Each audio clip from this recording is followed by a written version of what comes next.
meeshan arkaysid maxaa lahaa Karura Forest maxay ku taala Kenya gaar ahaan Nairobi.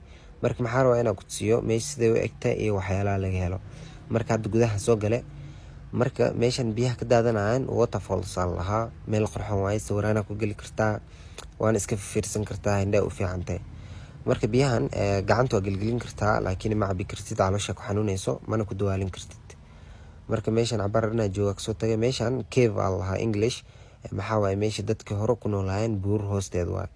marka dadkii odayaasha hore waxaana ku noolaayeen. marka meesha gudaha u sii galay meel qurxoon waaye duur waaye waa imaani kartaa hadaa kaliya imaani karin oo ku raaxi karaa dhib ma lahan.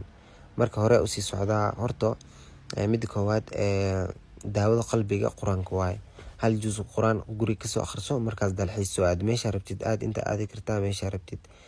qof walba muruga haysto muruga waxbarasho family imid bacsharo waxa ku haysta dhan Ilaahay ka saara Ilaahay bari marka dalxiisna aad.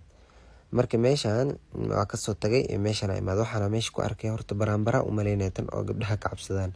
marka dad maxaa arkay waxa aqaanin inay yihiin. marka hadana meeshan imaaday waxaan coos waaya u maleeyaa. marka waa kan meel qurxoon waa idana. marka salaada lagu gaaro casar meeshan ku tukaday. marka salaada kadib geedkan hadana imaaday geedo badan meesha ku yaalaan hadaa jeceshahay oo fiirsan kartaa.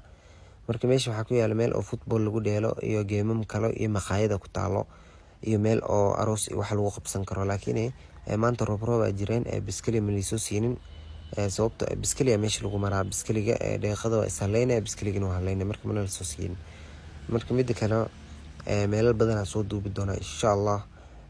next maxaa soo duubi doona oo la Sereni meel laha iyo Garden City iyo Two Rivers meel laha asku xirnaan insha Allah khayr asku ognahay.